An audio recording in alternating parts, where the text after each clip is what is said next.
Hello, this is Amber Parrott with Morgan James Publishing, and today I have the privilege of speaking with James Parker, the author of Infinity's Gateway. James, thanks for being here today. Amber, I'm excited. I appreciate you making this time for me. Yeah, I'm really excited to learn more about your book. So, first question, you write action and adventure stories that are quite often about the unknown. Was this related to real life? Is there an incident in your life that it has influenced your writing? Yeah, that would go back. Well, shoot, that would go all the way back to high school, my senior year. When it comes to the unknown and things that are out there that we question a lot, I've always believed in my life. Until you have your own X-Files moment, it's just you're skeptical. I mean, we're born cynical, we're wired cynically, and I think that helps protect us in a lot of Sure. ways. But once you have that experience, wow, that does it. Do you want me to share that or? You're welcome to. If it's something that's not going to spoil the book, then we'd love to hear a little more about that moment. No, it won't spoil the book, but it did open my eyes to things. My mom was a nurse. We lived in northern Kentucky in Covington, and there were mansions that were built in that part of town that predated the Civil War. Many were used in the Underground Railroad, and Sure. they had taken one of those and turned it into a nursing home, built a new wing on it, and everything. And but the neighborhood had changed dramatically, and so it wasn't that great of a neighborhood. And she typically wouldn't work in the evenings, 3 to 11.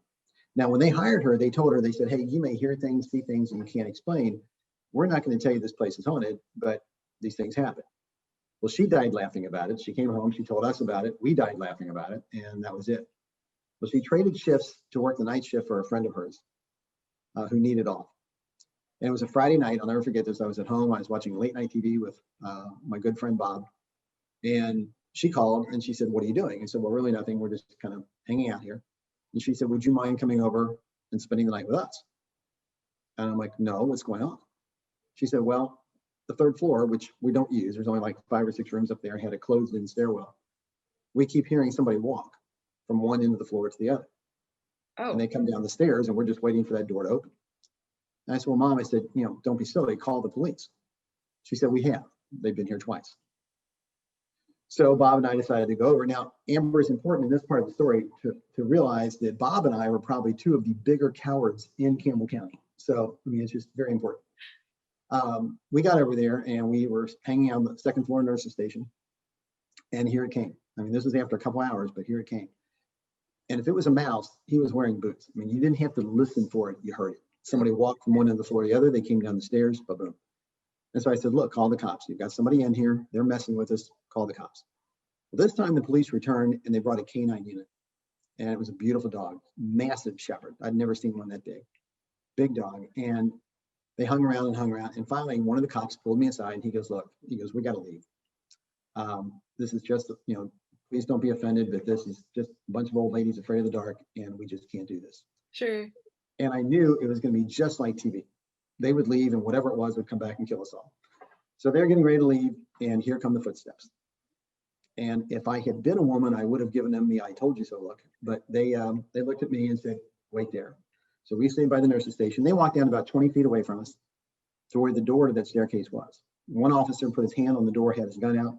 The other officer had the collar of the dog and the release catch. And they waited till the footsteps got to the very bottom of the door, or the bottom of the stairway, opened the door, and released the dog. Amber, there was nothing standing there.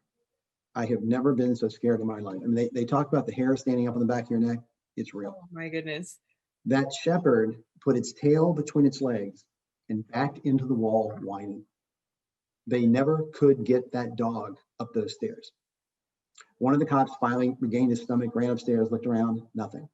And that's the night I learned cops carry business cards because they gave them to us and said, "If you hear anything else, you call, you ask for us." Well, we heard it 3 or 4 more times that night. But what was the point of calling them? Yeah. It was something that was recurring. So that incident has stayed with me all my life and has greatly influenced what I write, because I know that as smart as we think we are, we do not know it all. Wow.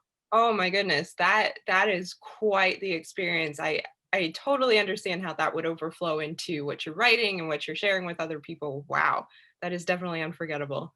When you listen to people differently, Sure. you're still skeptical, you're still cynical, but there's that thing in your mind that things are possible. And for those people who say those things aren't possible, I lovingly refer to them as the Flat Earth Society, because there was a time where the wisest and most brilliant men in the world believed the Earth was flat. Sure. They were wrong. So anyway, Yeah. Yeah. And I think you're right that skepticism can, protect you because there are people who just tell tall tales. But, once you've had that experience, you have a little more of an open mind. Wow. So your novel, Infinity's Gateway, contains a great deal of cutting edge content. What sources did you use besides, some of those crazy experiences like that to write the story? it's interesting when you're doing a story like this. You want to be as accurate as you can be with what is real. Sure. It's a novel, it's a fictional story. But that said, you want it to be real. I'm sure you're familiar with Tom Clancy, Mhm. Time for Red October, some of those. And he did extensive research. It was incredible. And I had the same opportunity. I'm in Texas. I'm in San Antonio. Strategic Air Command for North America is here, along with a couple other strategic air commands, or strategic commands rather, and have access to a lot of folks in the military. So I had the opportunity to sit down and talk with them, and they opened my eyes to a lot of it and put me onto some technology that we have today in our military that is just incredible. Yeah. And so, it was that kind of thing. So the research I did on my own at home, the internet, obviously, in face-to-face interviews with them, really gave me some good insight and the material to use that otherwise I would never have had for the book. Sure, sure. And I think, whenever you've got those elements of the unknown, like you said, the elements that are known have to be spot on so that the reader can immerse themselves in that world and really let themselves imagine what you're spelling out in front of them. So that's Well, really and my experience with my previous two novels is that readers will catch you if you're yeah. not accurate. Um, in book two that I wrote on a different series, that involved the Templars and some of that heritage and so on. And what was interesting is that if you I made sure I had dates right, I made sure I had names right. I had because they're going to happily point that out to you, Yeah, and I think they're doing it not in a bad way at all. It's kind sure. of like, hey, Jim, did you know? Like you can go in and change the book, but it's just, but yeah, you want it to be as accurate as possible. Right. Yeah, that's really cool. So, a couple of final questions to wrap up. If you were to sum up Infinity's Gateway in a single phrase, what would you say? Man's struggle to survive, Hmm. Wow, that's because a powerful single phrase. no, it's a survival book. Our heroes, and there are several, are the team that is involved in this book, um, inadvertently, no fault of their own, find themselves in an extremely hostile environment where just every day is another fight to survive. Yeah, And the goal, of course, to get back to where they need to be. But it's just, yeah, I think that's been the kind of the quest from man from day one. yeah. Wow, I love that.